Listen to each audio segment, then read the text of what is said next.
बिस्मिल्लाहिर्रहमानिर्रहीम नहमदुहु व नुसल्ली अला रसूलिहिल करीम अम्मा बाद फ़अऊज़ु बिल्लाहि मिनश शैतानिर रजीम बिस्मिल्लाहिर्रहमानिर्रहीम अस्सलामु अलैकुम स्टूडेंट्स। आज हम पढ़ेंगे आई मींस डिस्कशन करेंगे एनएमडी कैट 2020 बायोलॉजी, जो कि संडे को हुआ है 29 नवंबर को। ठीक है, आई होप कि सबका बेहतर हुआ होगा। इंशाल्लाह अल्लाह ताला सबको कामयाब करे। चलिए शुरू करते हैं। बिस्मिल्लाहिर्रहमानिर्रहीम। The end product of the glycolysis in an aerobic respiration. इधर आ गया एनाएरोबिक रेस्पिरेशन। इससे बहुत से बच्चे घबरा भी जाते हैं। तो आपको मैं बताता चलूं कि जो ग्लाइकोलाइसिस है वो ऑक्सीजन की प्रेजेंस और एब्सेंस दोनों में हो सकती है। इसके लिए ऑक्सीजन नेसेसरी नहीं है। तो इसका आंसर जो एंड प्रोडक्ट होता है वो क्या होता है? पायरोवेट या पायरोविक एसिड जिसे हम कहते हैं। Which of the following is not related to the enveloped virus? पहला है जी, ये हमारे पीटीबी में बिल्कुल भी नहीं इस तरह की कोई लाइन लिखी गई और ऐसा कोई एमसीक्यूज में नहीं गुजरा नजरों के सामने से। बट फिर भी जो है ना, उन्होंने अगर दे दी है तो आपको जनरल करेक्टरिस्टिक्स तो पता ही है, तो आप कर सकते हैं। दे survive for a short time. ये तो आपको पता है कि अगर विदाउट होस्ट अगर रह ले ये, तो ये बिल्कुल ही जो है कुछ अर्से के लिए ये जिंदा रहेंगे। They are tolerant to antibiotics. ये भी ठीक है। और enveloped derived from the host. ये भी ठीक है। तो इसका आंसर होगा beta. There envelope is sensitive to sunlight. इसका कोई रोल नहीं है, ये तो एक समझिए केमिकल पार्टिकल है। और ये जो है ये बॉर्डर लाइन है बिटवीन लिविंग और नॉन लिविंग के। ठीक हो गया। नेक्स्ट क्वेश्चन है, numerous optimistic disease might attack a person suffering from the following diseases। ठीक है, देखिए मीजल, इन्फ्लुएंजा और ये है जी हेपेटाइटिस ए। हेपेटाइटिस ए जो है, ये सारी डिजीजेस जो हैं वो एड्स के मामले में अटैक कर सकती हैं। क्योंकि एड्स के मामले में क्या होता है कि जो हमारा इम्यून सिस्टम है वो डिफेक्टिव हो जाता है, कमज़ोर हो जाता है। जो हमारे हेल्पर टी लिम्फोसाइट्स होते हैं वो सही तरह वर्क नहीं कर पाते, क्योंकि हमारी इम्यूनिटी जो है वो बिल्कुल वीक हो जाती है। जो कि हमारे जो एंटीजन होता है या कोई भी हमारे जिस्म के अंदर बैक्टीरिया वगैरह आ जाता है तो उसे जो है वो डिफेंस नहीं कर सकते, जिसकी वजह से वो और भी बीमारियां होने का खदशा होता है। इसलिए परहेज की जाए तो बचाया जा सकता है। नेक्स्ट है जी, the complete mature infectious virus particle is known as. तो ये डेफिनेशन है बुक में लिखी हुई, वायरियन विनम। विनम कहते हैं जी, ये लैटिन वर्ड है, इससे ये वायरस निकला था। ये विनम का मतलब है पॉइजनस फ्लूइड। और जीनोम का मतलब है आरएनए या डीएनए जो होता है इसके अंदर। और कैप्सिड आपको पता है प्रोटीनिशियस कोट होता है। नेक्स्ट है, which one of the following is not true about human immunodeficiency virus HIV। तो इसका आंसर आपको वैसे बहुत ही इजी लगा होगा। It is retrovirus. ये तो सबको पता है, ये रिट्रोवायरस है। It is surrounded by an envelope. ये भी सबको पता है। It does not cause AIDS. तो ये गलत है। ये तो एड्स का मेन एजेंट यही है। ठीक है, तो ये एड्स कॉज करता है।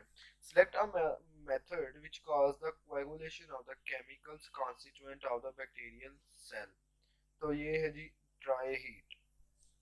ड्राई हीट ऑक्सीडेशन करेगी और स्टीम को हम कहेंगे मॉइस्ट हीट। और ये करती है जी coagulation of protein in the cell wall. Coagulation of protein की बात नहीं कर रही, ऑक्सीडेशन ऑफ केमिकल कॉन्स्टिट्यूएंट। तो ऑक्सीडेशन क्या है? Dry heat. फिल्ट्रेशन वो करते हैं कि जब कोई एंटीबायोटिक्स या कोई ऐसी जो होती है चीज़ जिनको हम बचाना भी चाहते हैं और उन्हें स्टरलाइज भी करना चाहते हैं, तो हम मेम्ब्रेन फिल्टर से उन्हें स्टरलाइज करते हैं वायरसेस वगैरह से या और बैक्टीरिया वगैरह जो भी होते हैं। और रेडिएशन कुछ ऐसे होते हैं कि जिनको रेडिएशन की वजह से स्टरलाइज किया जाता है। Which of the following true about the structure of typical bacteria. तो इट हैज सेल वॉल, ये भी इसकी एक फंक्शन है। इट हैज साइटोप्लाज्म, ये भी इसका एक फंक्शन है। और चार्लिए, इट हैज जेनेटिक मटेरियल, ये भी इसका फंक्शन है। तो ऑल ऑफ दीज इसका आंसर होगा। ठीक है, नेक्स्ट चलते हैं। नेक्स्ट क्वेश्चन है, red LG do not contribute towards. तो आपको पता है कि रेड एलजी का फंक्शन है कोरल रीफ। ठीक है, ये तो इसका सही हो गया। फार्मिंग, ये इंटरलॉक डिपॉजिट लिखा हुआ है, ये भी सही है। मेकिंग फर्टिलाइजर, फर्टिलाइजर बनाने में नहीं ये इस्तेमाल होता है रेड एलजी जो है। और फार्मिंग चाक डिपॉजिट, ये भी सही है। चाक डिपॉजिट, कोरल रीफ, ये कोरल रीफ आपको पता है कि मछलियों के शेल्टर की जगह बनाई जाती है, जिनके ऊपर या जिनके अंदर जो है ना वो रह सके। ठीक है, which are the following is true about amoeba. They have flagella, नहीं इनके पास तो नहीं होता। दे हैव माइटोकॉन्ड्रिया, नहीं। They do not carry on diseases, ऐसा कुछ लिखा हुआ है। ठीक है, तो ये करते हैं डिजीज। और दे moving by forming special cytoplasmic projection called pseudopodia. तो यही आपको पता है कि सीडोपोडिया इसका करेक्टरिस्टिक्स है और यही इसका मोड ऑफ लोकोमोशन है, तो यही इसका आंसर है। The directional movement towards or away from the stimulus is called tropism. ये भी हमारे जो आउट ऑफ सिलेबस आया हुआ था, ये दूसरा चैप्टर है सेकंड ईयर का। ठीक है, पीटीबी में, तो उसके अंदर जो टैटिक मूवमेंट है और जो दूसरी है ना डायरेक्शनल और ट्रोपिज्म वाली, तो उसके अंदर ये जो लाइन थी। अच्छा जी, photophosphorylation take place in the, photophosphorylation का मतलब लाइट रिएक्शन हो गया। ठीक है, तो लाइट रिएक्शन किस में टेक प्लेस करता है, तो वो ग्रेनम में करता है, ग्रेनम की लेयर के अंदर। तो हम इधर ग्रेना दिया हुआ है तो हम ग्रेना, स्टोमा में डार्क रिएक्शन, और इनर और आउटर मेम्ब्रेन ये अजीबोगरीबी है।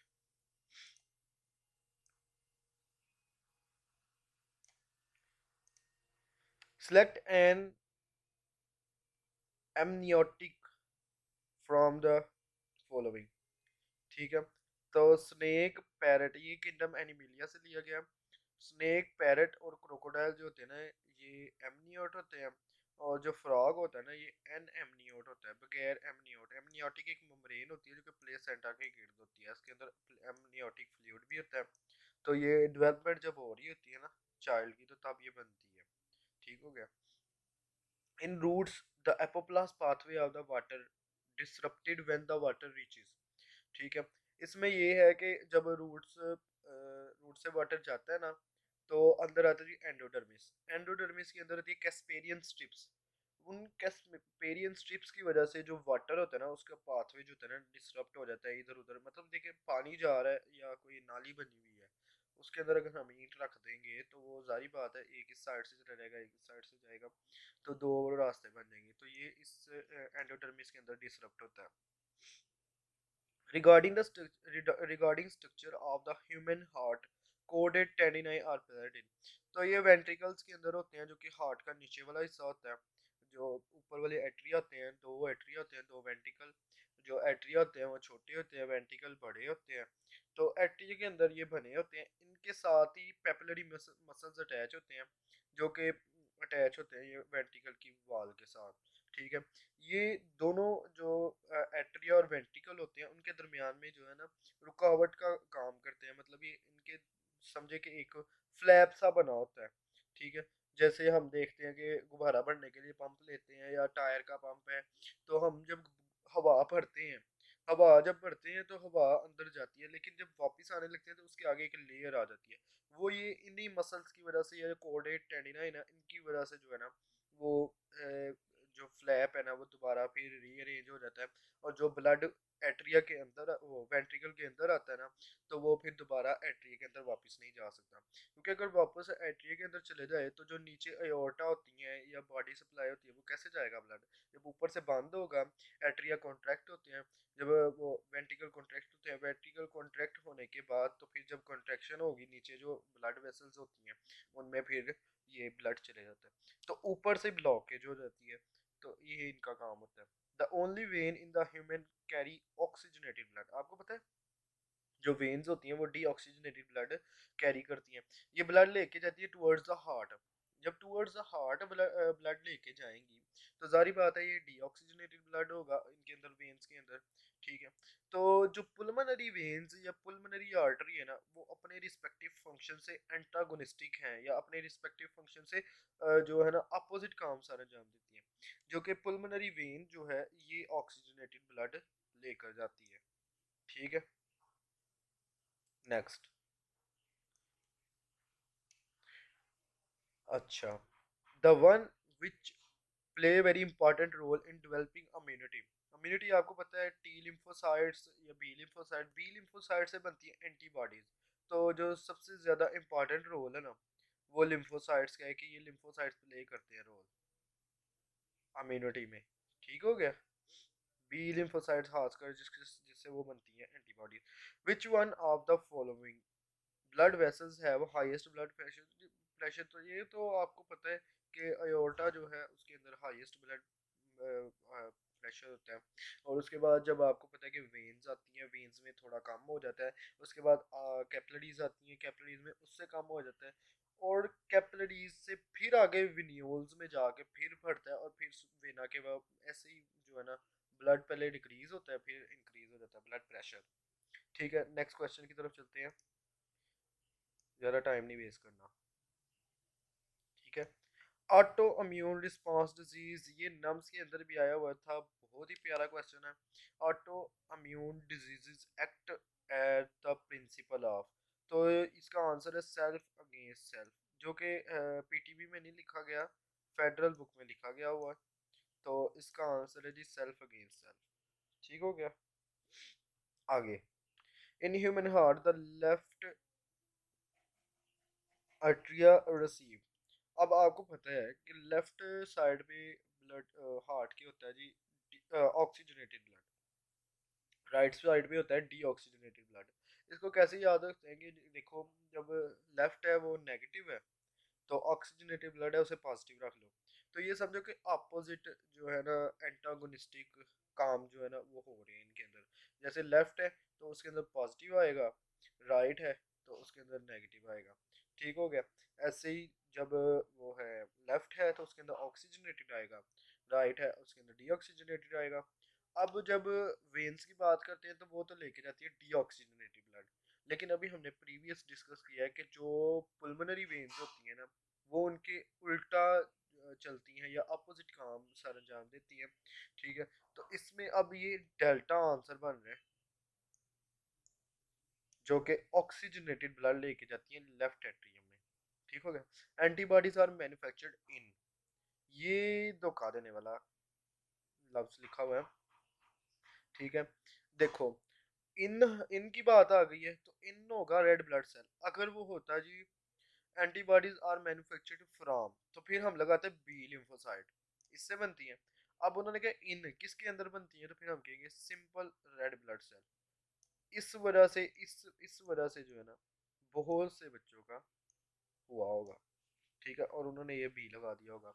नेक्स्ट है जी law of independent assortment stated that the each pair of the allele assort independently of each other in the allele in gamete formation. ठीक हो गया। यही इसका करेक्ट आंसर है। बहुत से बच्चों को ये भी डाउट हो सकता था। अब ये स्टेटमेंट तो ठीक है, that allele of each pair of contrasting trait have, ये यहाँ से आगे गलती हो जाती है। यहाँ आना चाहिए था इक्वल, इधर लिखा अनइक्वल प्रोबेबिलिटी, तो ये यहाँ से आगे गलती होगी और बकाया सारा ठीक था। आगे है जी phenotype. Phenotype is a form of appearance of, ये तो आपने डेफिनेशन भी पढ़ी होगी। जेनेटिक कम्प्लीमेंट जो ए में लिखा हुआ है इसका तो आपको पता है कि ये कहते हैं जीनोटाइप को। और पार्टनर ऑफ जीन पेयर जो है उसे आप कहते हैं अलील। और जो पोजीशन ऑफ जीन है उसे कहते हैं लोकस। ठीक हो गया। इनकम्प्लीट डोमिनेंस में क्या, different alleles of genes are both expressed in heterozygous condition. ठीक हो गया। और जो है दूसरा है जी one allele is completely dominant, ये कंप्लीट डोमिनेंट है। Different alleles of genes are both expressed in heterozygous condition, ये को डोमिनेंस है। ठीक हो गया। और जो इनकम्प्लीट डोमिनेंस है ना वो चार्ली आंसर बनता है। The phenotype of the heterozygote is intermediate between the homozygous. मतलब ये है कि देखें आपने इसकी एग्जांपल पढ़ी है कि वाइट है ना, वाइट फ्लावर और रेड फ्लावर को जब हमने कंट्रास्ट करवाया तो क्या बन गया, पिंक बन गया। अब पिंक क्या है कि जो इंटरमीडिएट है उनके दरमियान में, ठीक है, एग्जैक्ट वो नहीं है, लेकिन इंटरमीडिएट है, तो उसको हम कहेंगे इनकम्प्लीट डोमिनेट, कि मतलब कोई भी कंप्लीटली डोमिनेट नहीं आया, ठीक हो गया। नेक्स्ट है जीन म्यूटेशन, ये तो आपको पता ही है। अच्छा, which one of the following is found in both messenger RNA and DNA mammalian cell. अब डबल हेलिकल स्ट्रक्चर ये आता है जी डीएनए के अंदर, राइबो शुगर ये आती है आरएनए के अंदर, थायामीन ये आता है डीएनए के अंदर। तो फिर आंसर क्या बचता है, शुगर फॉस्फेट बैकबोन, ये वही जो फॉस्फेट एस्टर लिंकेज बना होता है न्यूक्लियोटाइड को जोड़ने के लिए, ये वो चीज़ है, ठीक हो गया। नेक्स्ट चलते हैं।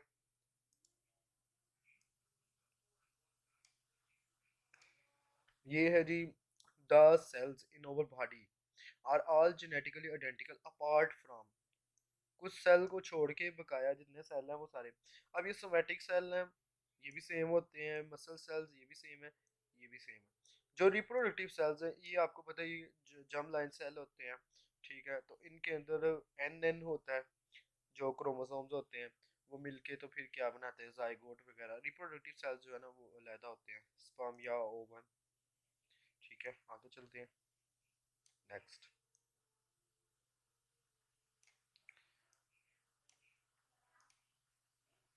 in transcription is the process which an RNA copy of DNA sequence and coding the gene is produced with the help of an enzyme called।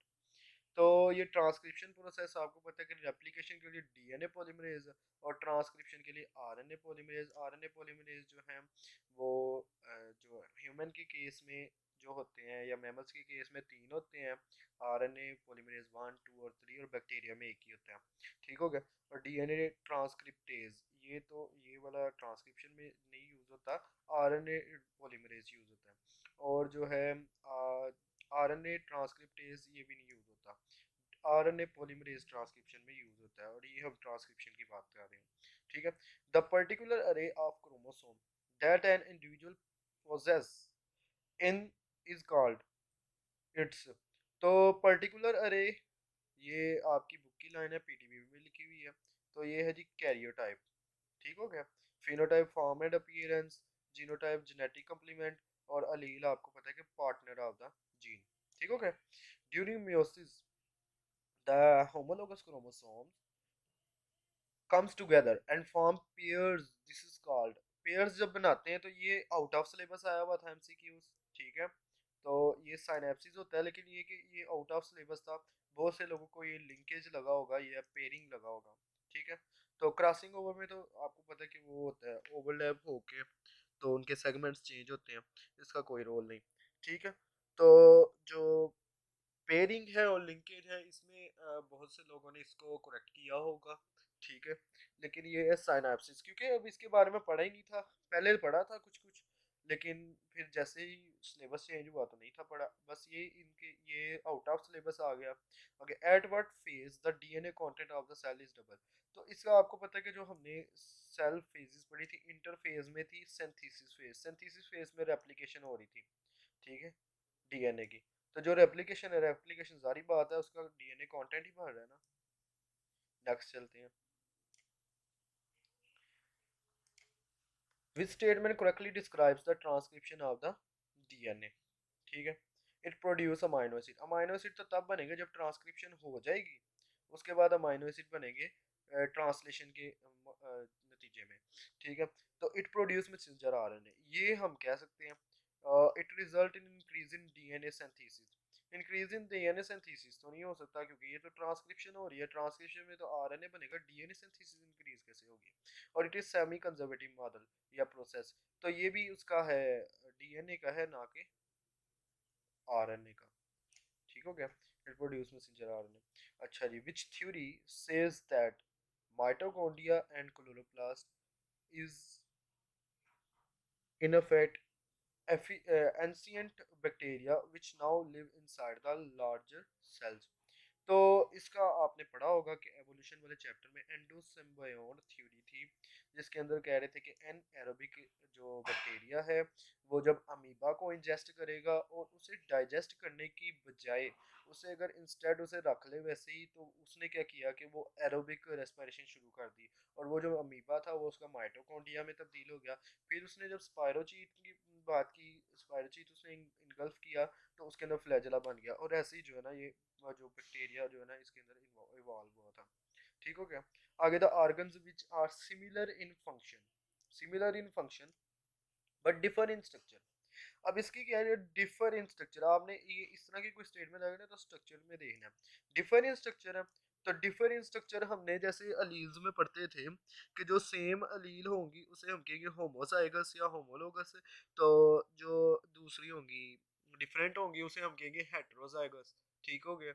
अब इधर क्या है जी, डिफर इन स्ट्रक्चर, तो इनके अंदर हमने पढ़े थे होमोलोगस ऑर्गन्स और एनालोगस ऑर्गन। तो जब डिफर इन स्ट्रक्चर होंगे तो फिर एनालोगस ऑर्गन होंगे, अगर सेम इन स्ट्रक्चर होंगे तो होमोलोगस ऑर्गन। बस ये होमोलोगस, लोगोस का मतलब होता है कि जैसा हम लोगो वगैरह बनाते हैं ऐसे कोई शक्ल टाइप, ठीक है, शेप टाइप। अच्छा जी, आगे चलते हैं। Dash occurs because the natural selection gives some alleles a better chance of survival than the others. अब ये इसका आंसर है जी एवोल्यूशन। ये थोड़ी कम्प्लेक्स लगी होगी लाइन। इसमें ये कि जैसे अलील है, अलील जैसे जैसे इन्वायरमेंटल इन्फ्लुएंस होता है, अगर उसे सर्वाइवल का चांस बेटर मिलता जाता है, ठीक है, तो वो क्या होता है कि वो सिंपल से कम्प्लेक्स में तब्दील हो ही जाता है। और आखिर ये इस जो सिंपल से कम्प्लेक्स की तरफ जाना है इसे हम कहते हैं एवोल्यूशन। और ये एवोल्यूशन होती है। आर्टिफिशियल सिलेक्शन जो है ये आपको पता है कि डिज़ायर्ड जो हम बायोटेक्नोलॉजी से करते हैं, क्रॉसिंग ओवर का भी आपको पता है। ठीक हो गया। नेक्स्ट चलते हैं जी 54। ज़्यादा टाइम नहीं वेस्ट करना। The DNA that has been altered and which now contains length of nucleotides from two different organisms is called। तो ये बायोटेक्नोलॉजी का बहुत ही इजी एमसीक्यूज है।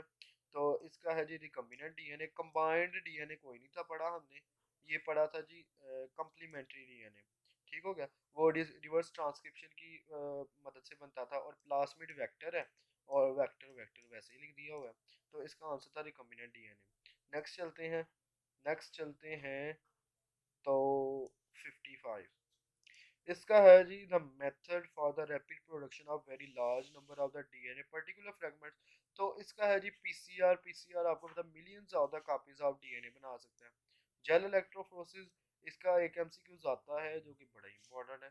उसके अंदर क्या है कि इसको करते हैं जी लेंथ मैस वेट के हिसाब से जो डीएनए फ्रेगमेंट्स है ना उनको अलहदा किया जाता है। ये रैपिड्स वगैरह को मतलब देखने के लिए, पकड़ने के लिए, या इसकी ये एप्लीकेशन है। ठीक हो गया। जेल इलेक्ट्रोफोरेसिस में एक एमसीक्यूज आता है कि उसके अंदर लिखा होता है कि जो है ना सेपरेशन ऑफ डीएनए कंपोजिशन की बेस पे। तो कंपोजिशन की बेस पे नहीं कर सकते, कंपोजिशन जो होती है वो सबकी सेम ही होती है, बस उसके अंदर लेंथ या मैस या वेट का जो है ना वो आ जाता है। और ये रिकम्बिनेशन और ये हाँ वही है। नेक्स्ट चलो जरा, what is the effect of enzyme DNA ligase. अब डीएनए लाइगेज, लाइगेज से आपने याद रखना कि लाइगेज समझो ग्लू है। ठीक है। जब ग्लू होगी तो जारी बात है ये डीएनए फ्रेगमेंट्स को जोड़ेगी, और ये कब जोड़ती है, जब आपको पता है कि ओकाजाकी फ्रेगमेंट्स बनते हैं। डिसकंटिन्यूस जो होती है ना रेप्लिकेशन, उसके अंदर जो ओकाजाकी फ्रेगमेंट्स होते हैं ना उनको ये जोड़ता है डीएनए लाइगेज। और DNA breakup at specific sites, ये आपको पता है कि ये वो करता है, हेलिकेज करते हैं डीएनए ब्रेकअप। और स्पेसिफिक साइट अगर आ जाए तो फिर आपको पता है कि एंडोन्यूक्लियस जो भी है वो रिस्ट्रिक्शन एंजाइम है। ठीक हो गया, इको आर 1 जिसे कहते हैं हम। डीएनए रेप्लिकेशन जो है वो आपको पता है डीएनए पॉलीमरेज करता है, ट्रांसक्रिप्शन आरएनए पॉलीमरेज करता है। ठीक है। नेक्स्ट है जी which of the following is the components in the tool of recombinant technology. देखो, जीन ऑफ द इंटरेस्ट ये भी है, मॉलिक्यूलर सीजर ये भी है, और ये है जी molecular glue and expression system. तो ये ऑल ऑफ अबव इसका आंसर था। ठीक हो गया। नेक्स्ट चलते हैं। राइट। नेक्स्ट है जी जेल इलेक्ट्रोफोरेसिस द टेक्निक। अब ये दोबारा आ गया। अब देखो, employed by the forensic scientist to arrest to assist in the जो लेबोरेटरी है identification of the rapist in respective type of DNA DNA की मदद से जो है हम रेपिस्ट या जो क्रिमिनल्स हैं उनको हम पकड़ सकते हैं, ये उसकी एप्लीकेशन है। ठीक है, हमने टेक्निक देखनी है। तो टेक्निक के लिए फिर हमने collection of all genes found in the counter part, ये कलेक्शन आपको पता है कि ये जीन पूल है। अच्छा जी, it is a technique to separate different fragment different size of fragment. देखा ये आ गया, डिफरेंट साइज ऑफ फ्रेगमेंट आ जाएगा, लेंथ आ जाएगी, मैस आ जाएगी, लेकिन कंपोजिशन आएगा तो वो गलत होगा। कंपोजिशन सेम होती है डीएनए की। Transgenic organisms have a foreign gene inserted into them, have an important role in the large scale production of the medical drugs, or all are considered beneficial to humans। तो ये all of above है, transgenic organism all of above। ठीक हो गया। Which of the following is necessary for PCR to occur. ठीक हो गया। इसके अंदर है जी डी एटीपी, ये नेसेसरी है। प्राइमर्स ये नेसेसरी है। डीएनए फ्रेगमेंट्स ये नेसेसरी है। तो राइबो न्यूक्लियोटाइड्स का इसके अंदर कोई रोल नहीं। जब डीएनए जो होंगे फ्रेगमेंट्स होंगे तो उनके अंदर तो राइबो न्यूक्लियोटाइड्स तो नहीं होंगे, उनके तो डीऑक्सी राइबो न्यूक्लियोटाइड्स होंगे। In which type of cells cell wall is not present. तो आपको पता है कि प्लांट्स में होती है जो कि सेलुलोज से बनी होती है, फंजाई में होती है काइटिन से बनी होती है, और बैक्टीरिया में पेप्टाइडोग्लाइकन से होती है। और इसके अंदर जो आर्चियो बैक्टीरिया उसके अंदर मुख्तलिफ प्रोटीन्स ग्लाइकोप्रोटीन से बनी होती है। ये भी बहुत इंपॉर्टेंट एमसीक्यूज है। ठीक है। तो लिवर सेल जो है ये एनिमल सेल है, और आपको पता है कि एनिमल सेल्स में सेल वॉल नहीं है। नेक्स्ट चलते हैं।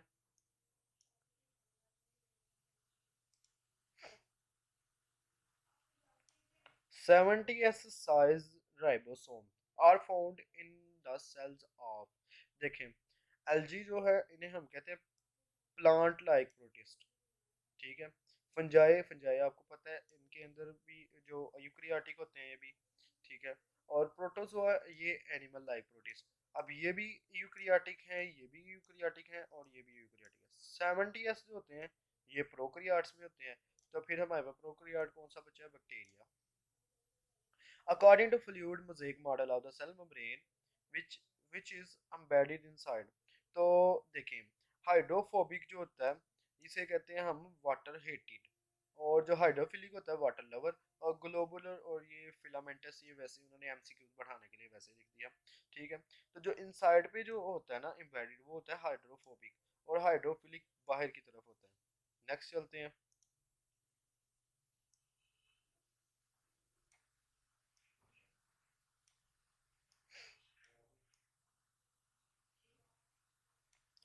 The membrane separating vacuoles from the cytoplasm is called। ठीक है। क्रिस्टी क्रिस्टी भी नहीं है। ठीक है, वैक्यूल्स की बात हो रही है ना, और सिस्टर्नी भी नहीं है। तो जो वैक्यूल्स की आपको पता होगा दूसरे चैप्टर में लिखा हुआ है, वैक्यूल्स की जो मेम्ब्रेन होती है वो टोनोप्लास्ट होती है। ये भी इन्हें नहीं लिखना चाहिए था, क्योंकि ये भी आउट ऑफ सिलेबस उधर लिखा वैक्यूल्स, ये टोनोप्लास्ट लिखा हुआ है दूसरे चैप्टर के शुरू में। ठीक हो गया। तो दूसरे चैप्टर के शुरू में ये लिखा हुआ है, जहाँ की सेकेंडरी ग्रोथ है ना उसके बाद लिखा हुआ है एंड पे करके। तो ये भी आउट ऑफ सिलेबस ही आ गया। अगर select one which is not a function of a smooth endoplasmic reticulum। Metabolism of lipid करता है, और ट्रांसमिशन ऑफ इम्पल्सेस करता है, ट्रांसपोर्ट ऑफ मटेरियल करता है, प्रोसेसिंग ऑफ ग्लाइकोप्रोटीन्स ये नहीं करता, और यही करेक्ट आंसर है। ठीक हो गया। प्रोसेसिंग ऑफ ग्लाइकोप्रोटीन्स होती है गोल्गी अपरेटस में। Which of the following organelle are involved sorry excuse me, which of the following organelle are involved in the synthesis of plant cell wall। Plant cell wall में ये बहुत ही important MCQs है, और ये है Golgi complex. ठीक है, जो कि हमें बहुत से लोगों को बिल्कुल भी नहीं पता, और बुक में भी नहीं लिखा हुआ ये प्लांट सेल वॉल, लेकिन ये फेडरल की बुक में वाकई लिखा हुआ है ये। ठीक है। और लाइसोसोम आपको पता है इसके अंदर होते हैं जी एसिड फास्फेटेजेस और एंडोप्लाज्मिक रेटिकुलम। इसका आपको पता है कि क्या फंक्शन सारा अंजाम देता है, आपको पता है कि ऊपर भी पढ़ा है इसके बारे में। और प्रोक्सिसोम भी प्लांट्स में होते हैं। Which property of the water help to maintain the integrity of the lipid bilayer membrane. ठीक है, हाइड्रोजन बॉन्डिंग नहीं हो सकता, स्पेसिफिक हीट इसका तो कोई तल्लक ही नहीं है, और कोहेंशन टेंशन ये भी बिल्कुल भी नहीं इसका कोई तल्लक है। ठीक है। हाइड्रोफोबिक एक्सक्लूजन हो सकता है। ठीक है, क्योंकि देखें जब हम पानी के अंदर ऑयल डालते हैं तो ऑयल आपको पता है पानी के ऊपर आ जाता है। ऐसे ही जब ये हाइड्रोफोबिक का मतलब वाटर हेट है, तो वाटर हेट मतलब ऐसे एक्सक्लूजन होगी तो फिर ही उसकी इंटीग्रिटी रहेगी। अगर ये एक्सक्लूजन ना होती तो वो भी कोलैप्स कर जाता। नेक्स्ट चलती है।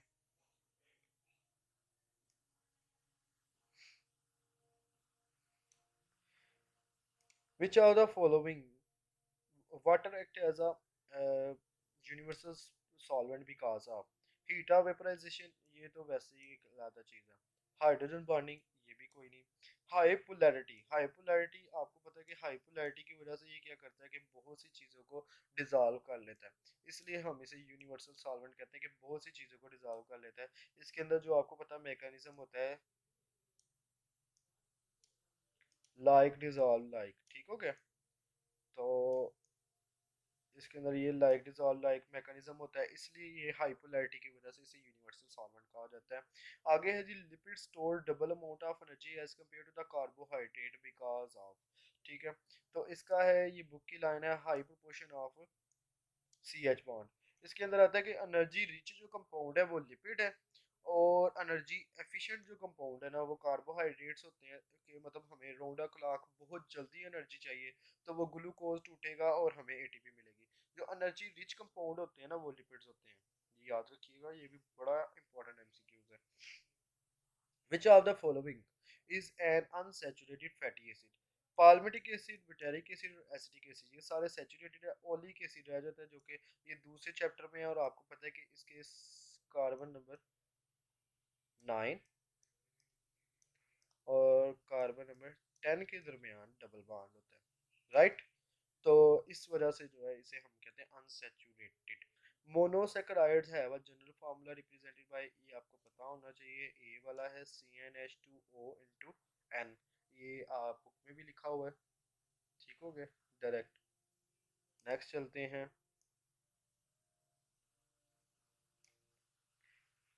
NAD is an example of. NAD का मतलब ये देखो, निकोटीन अमाइड डाइन्यूक्लियोटाइड, ये डी की वजह से डाइन्यूक्लियोटाइड है, तो इसको हम कहेंगे कि ये डाइन्यूक्लियोटाइड है। और इसको हम एंजाइम के केस में जो है वो कहते हैं को एंजाइम, को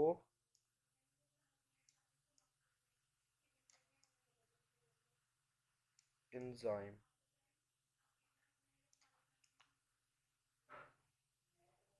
ठीक हो गया। नेक्स्ट चलते हैं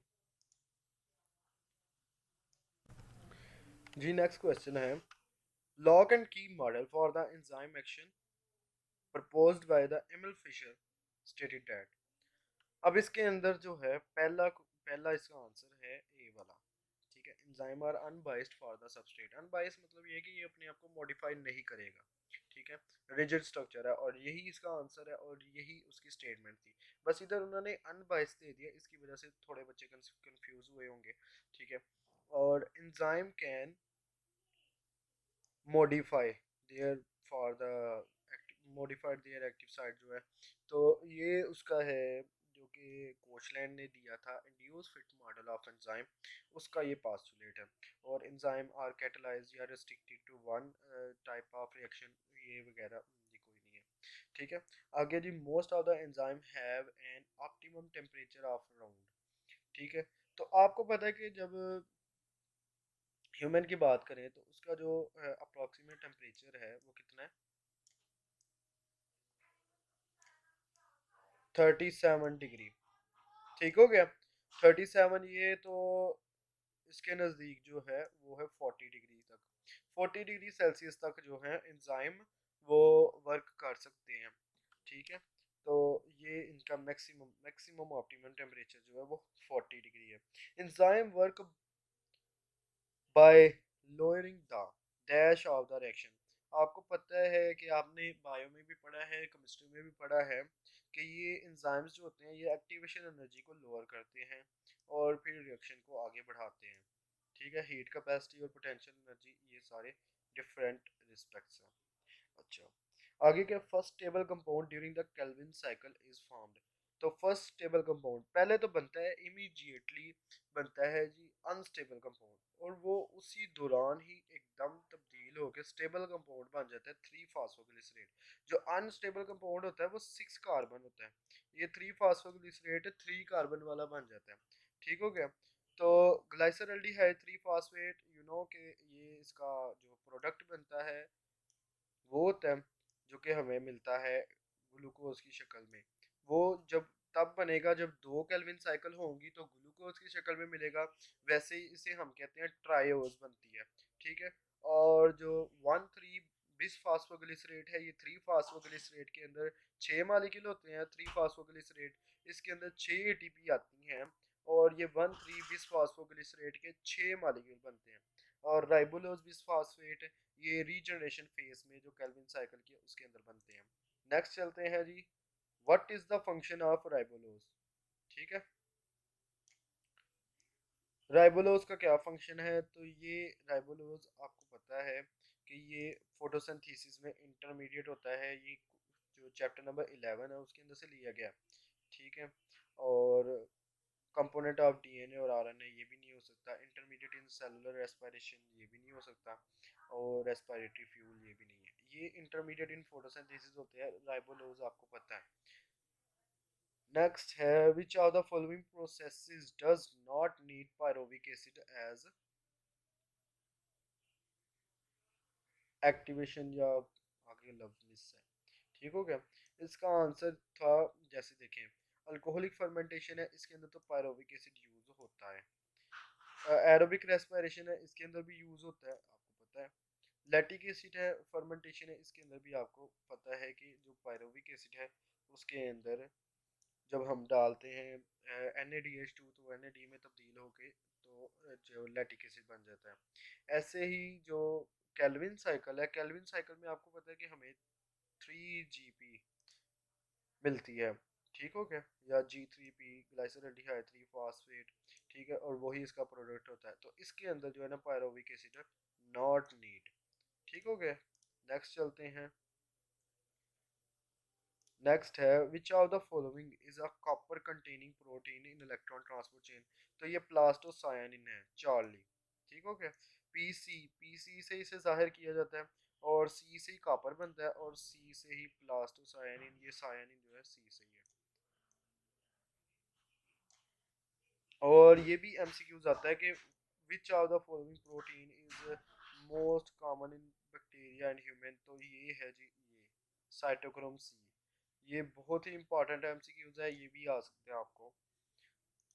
नेक्स्ट है जी,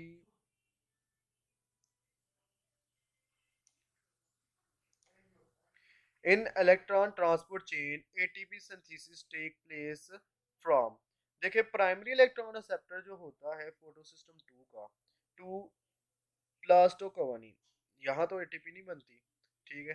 पहले प्राइमरी एक्सेप्टर से जाती है प्लास्टोकवनीन, फिर प्लास्टोकवनीन से जाती है साइटोक्रोम, साइटोक्रोम में बनती है एटीपी। फिर साइटोक्रोम से जाती है प्लास्टोसायनिन, और प्लास्टोसायनिन से फिर जाता है फोटो सिस्टम 1 में। ठीक है। और फिर उधर से फरीडोक्सिन में जाती है, फरीडोक्सिन में से जाके NAD रिडक्टेज में जाती है, और रिडक्टेज में जाके NADH मिलता है। तो जो हमें एटीपी मिलती है वो तो हमें मिलती है कि जब प्लास्टो कोएनीन टू साइटोक्रोम्स में जाती है तब जाके हमें मिलती है। ठीक है। When the temperature of the surrounding rises, rises temperature of the surrounding मतलब ये है कि गर्मी बहुत ज़्यादा हो जाए बाहर, तो क्या होता है कि वैसो कंस्ट्रिक्शन तो नहीं हो सकती। वैसो कंस्ट्रिक्शन तो सर्दियों में होता है कि ये हमारी ब्लड वेसल है वो कंस्ट्रिक्ट हो जाती है। जब कंस्ट्रिक्ट हो जाती हैं तो इससे क्या होता है कि जो लॉस ऑफ हीट है ना वो कम होता है, और हमारी बॉडी में रहती है, हमारा बॉडी गर्म रहता है। मतलब ये कि उसका नॉर्मल टेम्परेचर रहता है। शिवरिंग, शिवरिंग भी तब होगी जब टेम्परेचर लो होगा, ठंड लगेगी तो शिवरिंग पैदा होगी। नॉन शिवरिंग भी होती है और शिवरिंग भी होती है। जो शिवरिंग होती है हम मसल की मूवमेंट से करते हैं, खुद ही करते हैं। जैसे भाग दौड़ करना, ये वो जिसम मतलब गर्म जिसम हो जाता है, जैसे हम लोग भागते हैं तो जिसम हमारा गर्म होता है। ठीक है, मसल्स की मूवमेंट से। और जो नॉन शिवरिंग होती है वो हार्मोनल होती है। कुछ प्रोटीन्स होते हैं जो कि ट्रिगर करते हैं, जैसे कि थायरॉक्सिन है, उसका वो जो है स्टेबलाइज करती है टेम्परेचर को बॉडी के। और राइजिंग हेयर, बॉडी हेयर्स, तो ये भी आपको पता है कि ये सर्दियों में होता है, जिसे हम कहते हैं रोंगटे खड़े हो जाना। तो इस जो एमसीक्यू का आंसर है वो वैसो डायलेशन है। नेक्स्ट चलते हैं।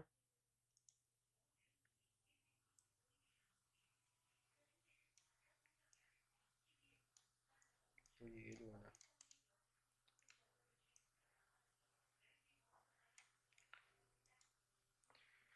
the excretion of the hypertonic urine in human are associated with glomerular capsule, ये तो आपको पता है ये फिल्ट्रेट करवाता है।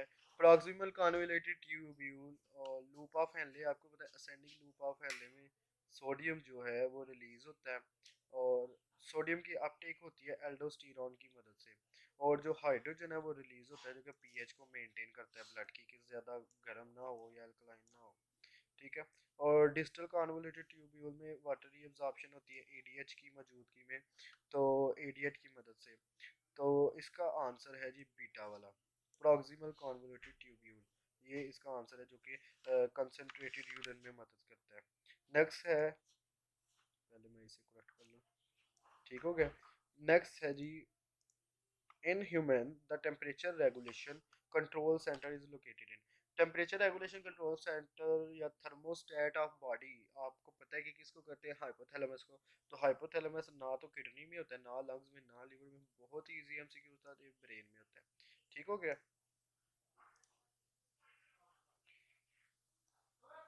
ब्रेन में होता है,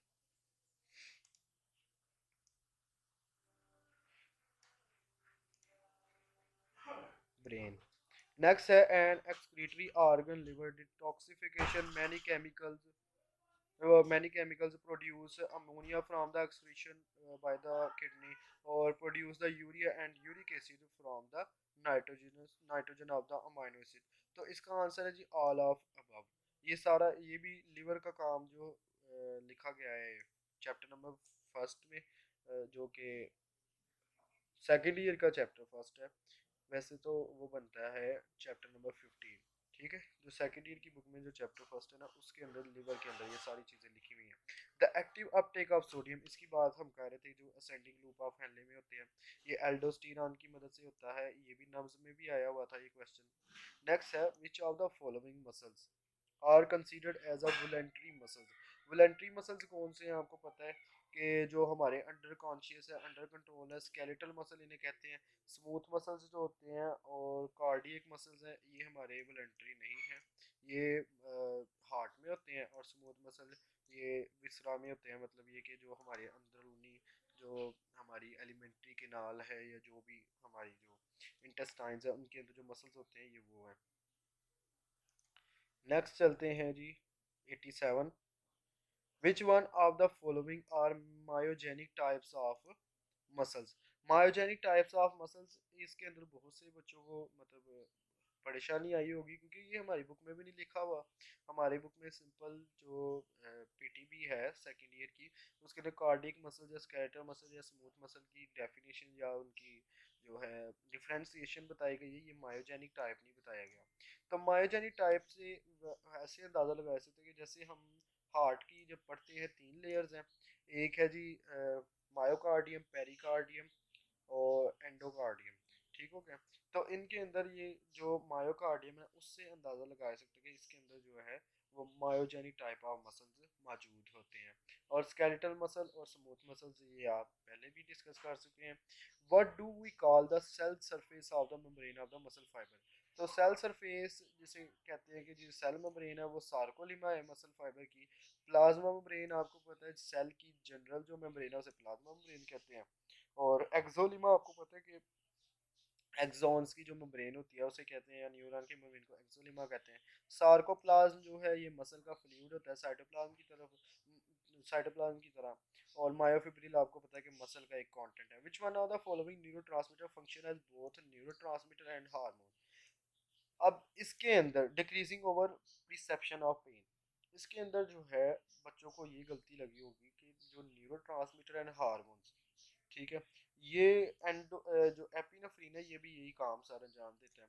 एपिनेफ्रिन न्यूरोट्रांसमीटर भी है, और आपको पता है कि एड्रीनल मेडुला में जो ये काम सर अंजाम देता है स्ट्रेस सिचुएशन में या डायलेट करता है ब्लड वेसल को, या ऐसा वैसा। ठीक है। सेरोटोनिन और डोपामाइन भी आपको पता है कि जैसे वो पार्किंसन डिजीज़ है उसके अंदर डोपामाइन की कमी हो जाती है, वो डोपामाइन रिलीजिंग सेल जो है ना वो डिस्ट्रॉय हो जाते हैं, उसकी वजह से ये डिजीज़ होती है पार्किंसन डिजीज़। एंडो एंडोरफिन्स, ये हमारी पीटीबी की बुक में नहीं है लेकिन फेडरल की बुक में होगा, और यही इसका करेक्ट आंसर है। Decreasing over perception of pain, ये इसकी वजह से जो है ये आंसर करेक्ट है इसका। ठीक है। एपिनेफ्रीन जो है न्यूरोट्रांसमीटर और हार्मोन्स तो है, लेकिन ये स्ट्रेस सिचुएशन में जो है इसका रोल प्ले करता है अपना, इस जो सिचुएशन है उसके अंदर नहीं करता पेन परसेप्शन में। नेक्स्ट है जी, which body function is controlled through the positive feedback mechanism? Positive feedback mechanism ये फेडरल की बुक्स में है कि पॉजिटिव फीडबैक मैकेनिज्म में आते हैं जी बॉडी लेबर जो कॉन्ट्रैक्शन होती है चाइल्ड बर्थ की, जब हो रही होती है चाइल्ड बर्थ तो उसके दौरान बॉडी टेम्परेचर और ये थायरॉक्सिन, आपको पता है कि ये थायरॉक्सिन और ये बॉडी टेम्परेचर नेगेटिव फीडबैक है। ठीक हो गया। और ये इंसुलिन प्रोडक्शन ये भी नेगेटिव, मतलब ये एक दूसरे के एंटागोनिस्टिक है ना, ग्लूकोज और ये। अच्छा, ये जो लेबर कॉन्ट्रैक्शन है ये आपका करेक्ट आंसर है। ठीक हो गया। अच्छा, नेक्स्ट चलते हैं।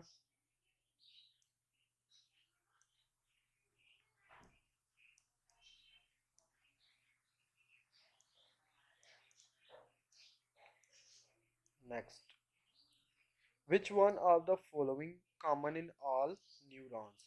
अब न्यूरॉन्स के अंदर कईयों के अंदर श्वान सेल्स नहीं होते। ठीक है। कईयों के अंदर जो नोड ऑफ रेनवियर नहीं होते, कईयों के अंदर माइलिन शीट नहीं होती, तो फिर कॉमन क्या हो सकता है? सेल बॉडी हो सकती है विच कंटेन न्यूक्लियस, ये कॉमन हो सकता है सबके अंदर, सेल बॉडी तो होती है जिसे सोमा भी कहते हैं हम लोग। Neurons are the cell adopt for the rapid transmission of the electrical impulses. Do this they have a long thin processes, long thin process इन्होंने रखा हुआ है कि जिसकी वजह से ये करते हैं।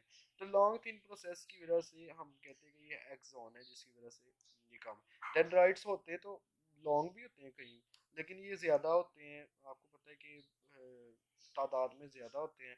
ब्रेन में तो ब्रेन के हवाले से अगर की जाए, या ब्रेन में जो न्यूरॉन्स होते हैं उसके अंदर ब्रश लाइक होते हैं।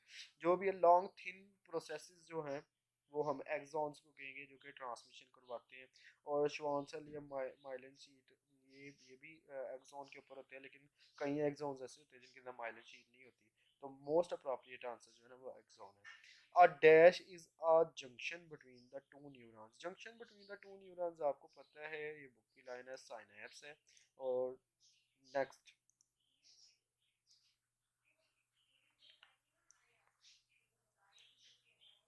which one of the following represent the changes occur to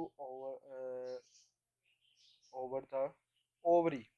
ovary लिखा हुआ है शायद, ये थोड़ी सी लाइन आगे। The uterus approximately every 28 days involving the ovulation, breakdown and the loss of the,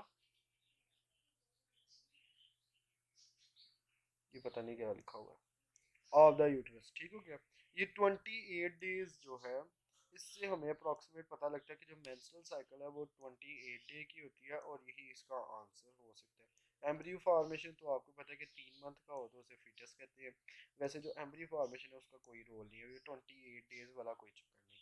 next है which of the following disease is sexually transmitted, ये बहुत ही आसान क्वेश्चन आप लोगों के लिए, ये थोड़े आसान भी देते हैं लेकिन वो शुरू में जो इनका पैटर्न होता है वो कंफ्यूज ही होते हैं। ठीक है।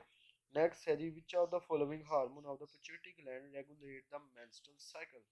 अब जो जो शुरुआत करते हैं या बिगन करते हैं वो करते हैं follicle stimulating hormones and oestrogen. ठीक है। और जो फॉलिकल स्टिमुलेटिंग हार्मोन स्टिमुलेट करता है, and luteinising hormone, luteinising hormone आपको पता है ल्यूटेनाइजेशन करवाता है, और जिससे रप्चर होता है फॉलिकल, ओव्यूलेशन करवाता है, और इसी से ही आपको पता है कि जो मेंस्ट्रुअल साइकिल है वो रेगुलेट होती है। वो इनिशिएशन की बात नहीं कर रहे, बिगन की बात नहीं कर रहे, वो कह रहे रेगुलेट किससे होती है। अच्छा जी, haemophilia A and B, color blindness and testicular feminization are example of, ये एग्जाम्पल है जी एक्स लिंक्ड रिसेसिव। इधर अगर आ जाता ना एक्स लिंक्ड रिसेसिव, ठीक हो गया। ये हमने पढ़ा जेनेटिक्स एंड वेरिएशन की बुक में। तो ये इसका आंसर हो सकता था, लेकिन उन्होंने वायलिंग लिख दिया, तो फिर इसको क्रॉस और इसके आपको मार्क्स मिल ही जाएंगे। Which trait are most likely to be affect men than women. तो ये होता है जी एक्स लिंक्ड रिसेसिव जो होते हैं, हीमोफिलिया ए और बी एक्स लिंक्ड रिसेसिव है ना, तो ये मैन को ज़्यादा अफेक्ट करते हैं देन वुमेन, क्योंकि मैन होता है हेमीजाइगस और उसके अंदर एक्स लिंक्ड रिसेसिव, सिर्फ एक एक्स के ऊपर रिसेसिव आ जाएगा तो वो उसको बीमारी लाक हो जाएगी। लेकिन जो वुमेन है उसके अंदर एक रिसेसिव आ जाएगा और एक आ जाएगा जी डोमिनेंट या नॉर्मल आ जाएगा, तो उससे कोई फ़र्क नहीं पड़ेगा, वो नॉर्मल ही रहेगी, बस ये कि वो कैरियर होगी। नेक्स्ट चलते हैं।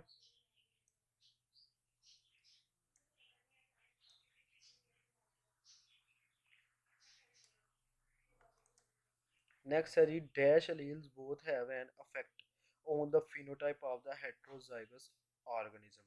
तो जो कोडोमिनेंस होते हैं वही इसका ऑप्शन है कि जो दोनों के ऊपर डोमिनेंट, आपको पता है कि डोमिनेंट एक डोमिनेंट होता है, एक रिसेसिव होता है। रिसेसिव वो होता है जिसके ऊपर डोमिनेंट गालिब एक आया होता है, और कोडोमिनेंस और मल्टीपल एलील एक अलग चीज़ है। ठीक हो गया, राइट। देन लास्ट क्वेश्चन है when both alleles of gene pair are same, the organism is said to be heterozygous। नहीं, क्या लिखा हुआ है सेम, तो फिर ये क्या होगा होमोजाइगस, होमोलोगस। ये मैंने पहले भी आपके साथ डिस्कस किया था होमोलोगस ऑर्गन के अंदर। तो ये था आज हमारा बायोलॉजी का जो टेस्ट था एनएमडी कैट जो हमने डिस्कस किया। नेक्स्ट जो टेस्ट है फिजिक्स का या केमिस्ट्री का या इंग्लिश का, वो आहिस्ता आहिस्ता वीडियोस आती रहेंगी। तो तब तक अल्लाह हाफिज़, अपना ख्याल रखिएगा। अल्लाह ताला आपका हामी नासिर और आपको कामयाबी से हमकनार करे। अल्लाह हाफिज़।